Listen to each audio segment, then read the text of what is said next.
दोस्तों मैं हूं साजिद हुसैन। खबर बहुत बड़ी आ रही है। कल शाम उत्तर प्रदेश में एमआईएम चीफ असदुद्दीन ओवैसी और बहन पल्लवी पटेल कौशाम्बी के लाल श्री नरेंद्र कुमार सरोज के समर्थन में करारी में जनसभा हुई, जिसमें बहन पल्लवी पटेल ने भाषण दिया है। इस भाषण को लेकर विरोधियों में खलबली मची हुई है। एक दिन यूपी की मुख्यमंत्री बनेगी ये मोर्चा। यदि विधानसभा 27 तक जिंदा रहा तो आश्चर्यजनक परिणाम होंगे। भविष्य की बड़ी उथल पुथल का संकेत है ये मोर्चा। उम्मीद करते हैं कि बहन पल्लवी पटेल हिम्मत से आगे बढ़ेगी। कौन क्या कहता है उसकी परवाह नहीं है। आप बहन पल्लवी पटेल के इस भाषण को सुनिए, जो कौशाम्बी के लाल श्री नरेंद्र कुमार सरोज के समर्थन में करारी में जनसभा के दौरान दिया है। करती हूँ। नमो बुद्धाय, जय भीम, अस्सलाम वालेकुम। इस मंच पर उपस्थित अपना दल एआईएमआईएम प्रगतिशील मानव समाज पार्टी और बहुजन आर्मी के सभी सम्मानित पदाधिकारियों का, समर्थकों का, मानने वालों का, आप सभी कौशाम्बी के कोने प्यार अपने चाहने वालों का, लोकतंत्र के सबसे मजबूत स्तंभ अपने पत्रकार बंधुओं का, सुरक्षा में लगे सुरक्षाकर्मियों का, और जिनकी वजह से आज हम यहाँ पर हैं, आगे न खड़े हो जी। ऐसे लोकसभा कौशाम्बी के प्रत्याशी नरेंद्र सरोज के साथ साथ आप सभी का बारंबार धन्यवाद। आज लोगों को एक लंबा इंतजार कराया, लेकिन कहते हैं कि इंतजार का फल आहिस्ता आहिस्ता मिलता है, लेकिन कसम मिठास होती है।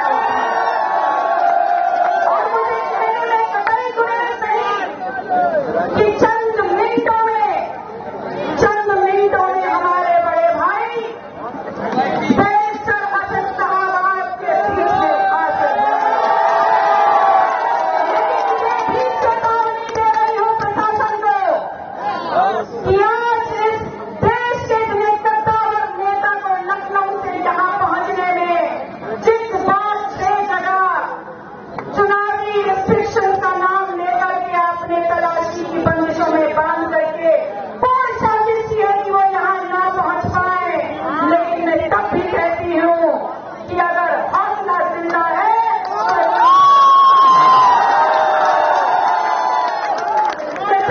दलित मुसलमान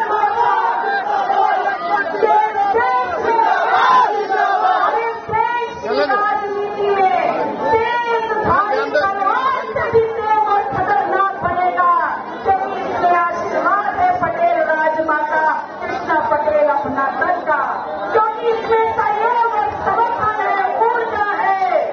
एआईएमआईएम के सदर माननीय सदर बैरिस्टर असदुद्दीन ओवैसी साहब का, क्योंकि इसमें सहयोग और जज्बात और विचारधारा है बहुजन आर्मी की, प्रगतिशील मानव समाज पार्टी की। ये पिछड़ा दलित आंदोलन, ये पिछड़ा दलित मुसलमान आंदोलन है लोगों का, जो दिन में छपते हैं, रात में खपते हैं, खून पसीने को बहाते हैं और इस देश का ढांचा तैयार करते हैं, खेत खलिहान तैयार करते हैं, सरकारें बनाते हैं और इस देश का खजाना बनाते हैं। यह आंदोलन इस देश के उस बहुजन और देश का और ये लोग क्या कह रहे हैं, अगर मेरे आने से पहले नहीं आए हैं तो आपको यकीन दिलाती हूँ कि मेरे और असद साहब के जाने के बाद तो शक्ति आपके बीच में आएंगे और आपसे कहेंगे कि हमको अपना वोट दे दो, क्योंकि हम लड़ाई में आपसे कहने वाले हो, ये सब के सब एक ही थाली के चट्टे बनते हैं, कभी थाली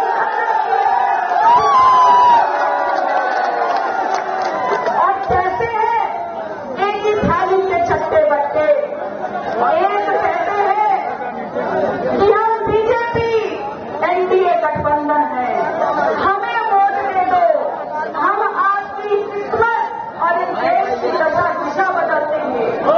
And to my surprise, I am failing to understand when the definition of development in the entire world is not changing.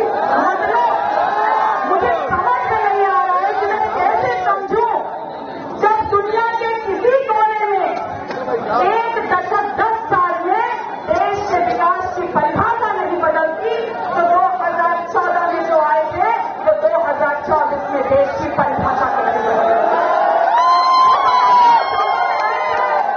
और ये कहने आए थे कि ये मेरे वतन के लोगों, ए मेरे राष्ट्र के लोगों, हमको वोट दे दो क्योंकि हम किसान की आय दुखी करेंगे। ए मेरे लोगों, हर साल 2 करोड़ नौजवानों को रोजगार देंगे। ए मेरे देश के लोगों, हर घर में 15-15 लाख पहुंचेगा। ए मेरे लोगों, हर घर में शिक्षा और दवाई पहुंचेगी। और जब ऐसा हम कर पाएंगे तब देश विकसित हो जाएगा। उसके बाद आपने सरकार बनाई तो 2000 में मैं तुम्हारा आगे की मेरी बातें समझा करके फिर तुम्हें सरकार बना ले गए। अब 2024 में आ रहे हैं और आपने देखा होगा 4 चरण का चुनाव हो चुका है, लेकिन अब तक किसी मंच पर इन्होंने अपनी पुरानी देश की परिभाषा को नहीं दोहराया। आज ये बोलते हैं कि हमने 4 मंजिला एम्स की इमारतें बना दी। अरे जनाब, हमको मुर्दा इमारतों की नहीं, जिंदा अस्पतालों की जरूरत है। लाइन बना दी, स्मार्ट सिटी बना दिए, एक्सप्रेस वे बना दिए। तो जनाब, अगर आपने इतना सब कुछ कर दिया है तो आप ये भी बता देते कि हम और आप जो यहाँ उपस्थित है तो दूर दराज से मेरी बात सुन रहे हैं, जब हमारी जेब में आना कौड़ी पाई नहीं रह गई है, चुटैया साइकिल मोटरसाइकिल नहीं रह गई है, तो एक्सप्रेस वे पे कौन चलेगा किसान और किसान। मैं आपसे कहने आई हूँ कि विकास की परिभाषा परिवर्तित मत करिए, क्योंकि आपने देश में लोगों को धोखा दिया है। आपने उनकी लोकतंत्र की सबसे बड़ी ताकत को छीन करके उनकी असमत को, उनकी हिस्सेदारी को, उनके हक और अधिकार को खत्म किया है। अब आइए जरा दूसरी तरफ घूम जाते हैं, थाली में कितना बट्टा भी तो बैठा है, उसकी बात भी तो करेंगे। भारतीय राजनीति में थाली में बैठे हुए कट्टे की बात तो करी, अब बट्टे की बात करें। वो कह रहे हैं कि India alliance PDA Bharatiya Janata party को हराएगा और हम लड़ाई संविधान बचाने की कर रहे हैं। अच्छा, आप भारतीय जनता पार्टी को हराएंगे और आप इस तरह दलित मुसलमान की लड़ाई लड़ रहे हैं, संविधान को बचाने की लड़ाई लड़ रहे हैं, तो आपसे सवाल पूछती हूँ, ये कहाँ से पिछड़ा दलित मुसलमान को बचाने वाले, जब पिछड़ा लखनऊ की धरती पर 69,000 शिक्षक भर्ती के घोटाले में छात्र कूटा जा रहा था, तब कहाँ थे? समाज की जमीन, उनके खेत इलाहाबाद और बनारस जहाँ से इनकी सत्ता चलती है, वहाँ पर प्रशासन हथियार रहा था लाठी के दम पे, तब ये पिछड़ों की राजनीति करने वाले कहाँ थे? ये कहते हैं कि दलितों की राजनीति कर रहे हैं, दलितों के लिए लड़ रहे हैं, तो जवाब है कि रजनी को शादी लेकिन दलित एक परिवार की गोली से हाथ में बैठे, तभी अपने एक ही कमरों में सोए हुए क्या कर रहे थे? क्यों नहीं आए यहाँ पर उनका शॉट देने के लिए? और तो और ये तब कहाँ थे जब किसी 75 साल की आजादी वाले देश में एक दलित के सर से पेशाब कर दी गई थी और दलित की राजनीति करने वाले ये लोग ऐसी कमरों में बंद। आगे बढ़ो। अब कहते हैं कि हम मुसलमान की राजनीति आगे न कर पाएंगे, मुसलमान के हक और अधिकारों के लिए लड़ रहे हैं। अरे जनाब, आपने खोली और सच्चाई देखिए, आप मुसलमान के लिए नहीं बल्कि 100% 100% रूप से ये मुसलमान वो कौम है देश में जो भारत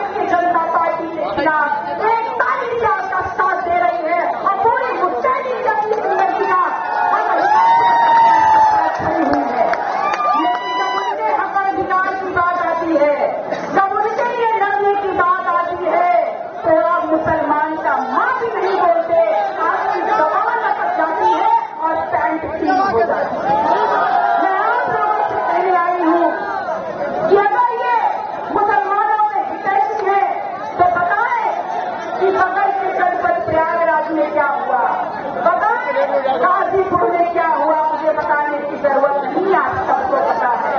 और बहुत दूर मत जाइए, किसी आसामी की बात कर लेते हैं, आप सबसे परिचित होंगे उस शख्स से जिसने इन्हीं के नाम पर अपनी 40 साल की जिंदगी दल के नाम पर लगा दी और पिछले चुनाव में उस 80 साल के बुजुर्ग को अपनी जिंदगी दल के नाम देने के बावजूद निर्दल होकर के अपने बेटे को चुनाव लड़वाना पड़ा है।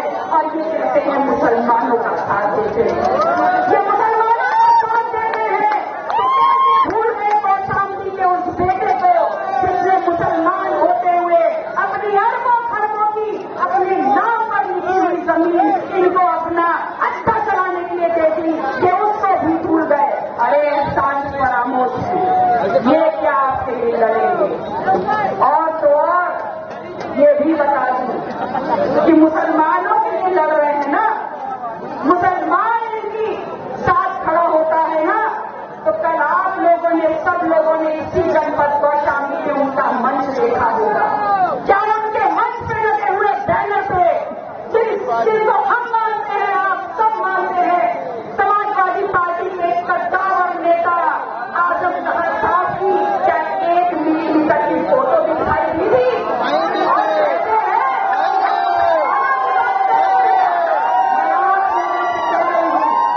आज मैं पीएम के प्रत्याशी नरेंद्र कुमार सरोज को आपके बीच में लेके आई हूँ और इस साथ इस उम्मीद और इस आशीर्वाद का मैं आश्वासन और पुख्ता सबूत आप लोगों से लेने आई हूँ कि आने वाले 30 मई को जो लोकतंत्र का एक बहुत बड़ा त्योहार है, उसमें चाहे गाय गोरू को आप चारा पानी मत करिएगा, चाहे बच्चों को खाना ना खिलाइएगा, चाहे घर पे चूल्हा ना जले, लेकिन इस लोकतंत्र के पर्व में अपनी पूरी ताकत के साथ सुबह सुबह खड़े होकर के वोटिंग लाइन को अपनी लंबी कर दीजिएगा कि सबको एहसास हो जाए कि नरेंद्र कुमार का चुनाव निशान जो ईवीएम मशीन पे नंबर 4 पर दिखाई देगा लिफाफा, वो आप सबका शुभ संदेश लेकर के वो लिफाफा कौशाम्बी आपको पता यहाँ जितने लोग खड़े हैं और जिनके सरकारी दस्तावेजों पे पिछड़ा दलित मुसलमान लिखा है, ये ईवीएम की लड़ाई हमें लोगों को ये बताना है कि हमारा काम किस दूसरे के लिए गली बिछाना नहीं और भैया के नाम जवानी कुर्बान करना। हम अपने हक की लड़ाई लड़ेंगे, अधिकार की लड़ाई लड़ेंगे और सबसे पहले हिस्सेदारी की लड़ाई लड़ेंगे। अगर इस देश का मजबूत समाज है हम, इस देश की रीढ़ की हड्डी है हम, इस देश के ढांचे का एक नींव का पत्थर और खंभा है हम, तो इस देश के शिक्षा में, सदन में, रोजगार में, कमाई में, पढ़ाई में, खेत खलिहान में, यहाँ तक कि इस देश के खजाने में हमको अपनी हिस्सेदारी चाहिए और इस देश में अपना सम्मान चाहिए। आपको पता है आज इस देश में कवायद किस चीज की? आज इस देश में कवायद है इस बात की, एक नई आवाज की, एक नई यलगार की, और उस यलगार को नई आवाज कुछ देर में आपके बीच में पहुंचेगी। वो आवाज जो पूरी मुस्तैदी में देश की राजनीति में ये स्थापित कर सके कि देश की राजनीति में मुस्लिम समाज की राजनीतिक भागीदारी सिर्फ बहुसंख्यक राजनीति से अपने आप को बचाने की नहीं है, वहां तक सीमित नहीं है। हमारी राजनीति अगर सत्ता में ले जाने की है तो हमारी राजनीति हमको धोखा देनी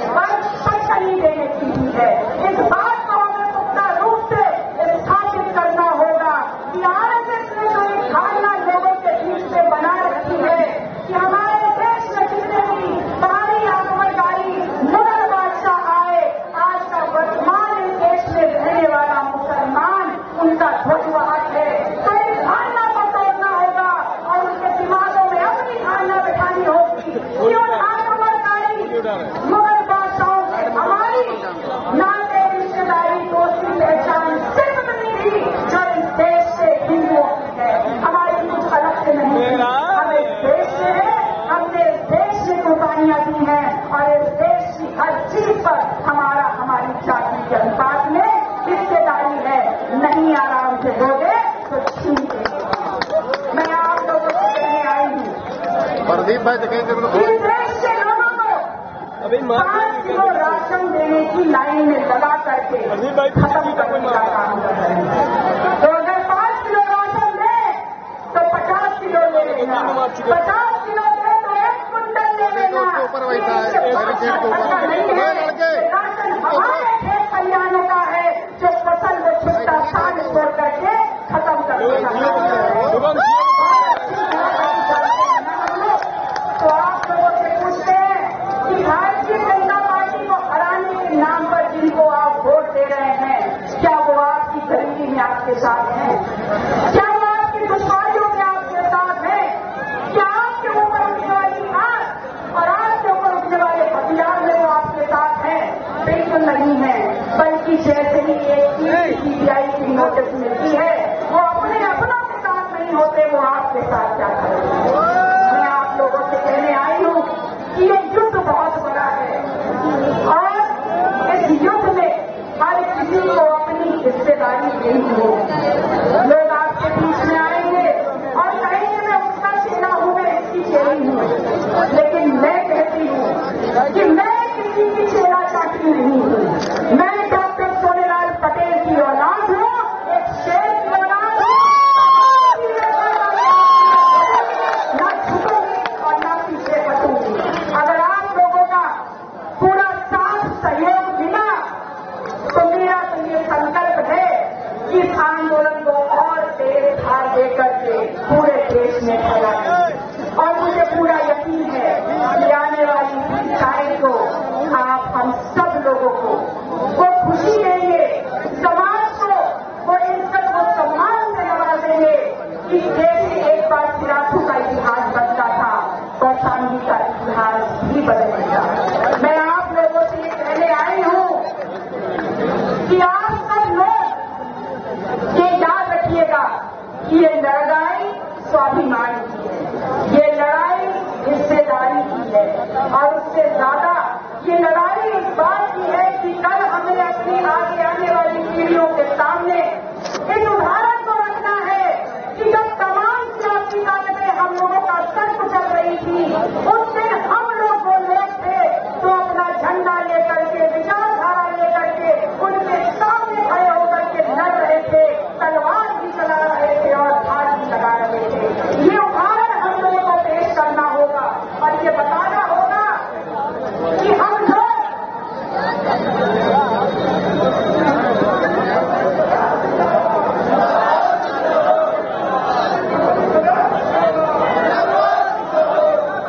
ये 5 किलो राशन में हमारा 5 किलो भविष्य ले रहे हैं और हमको 2000 रुपए करके अपनी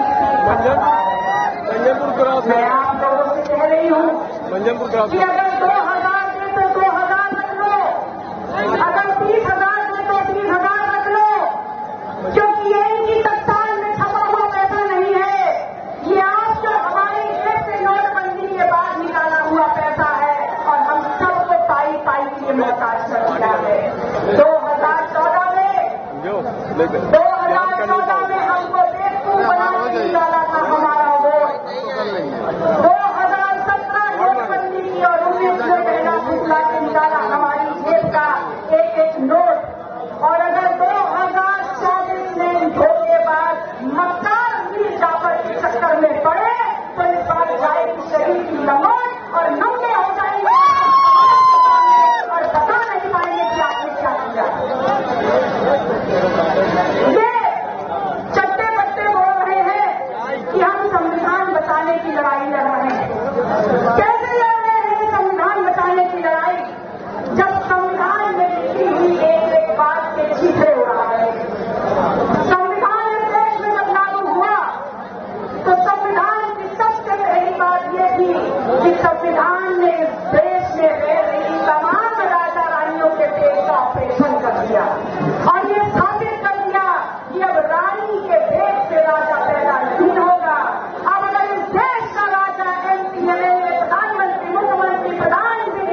दुनिया की हर छोटी बड़ी खबर देखने के लिए सस्ता मीडिया को सब्सक्राइब करें और साथ में बेल आइकन को दबाएं ताकि लेटेस्ट वीडियो सबसे पहले आप तक पहुंचे।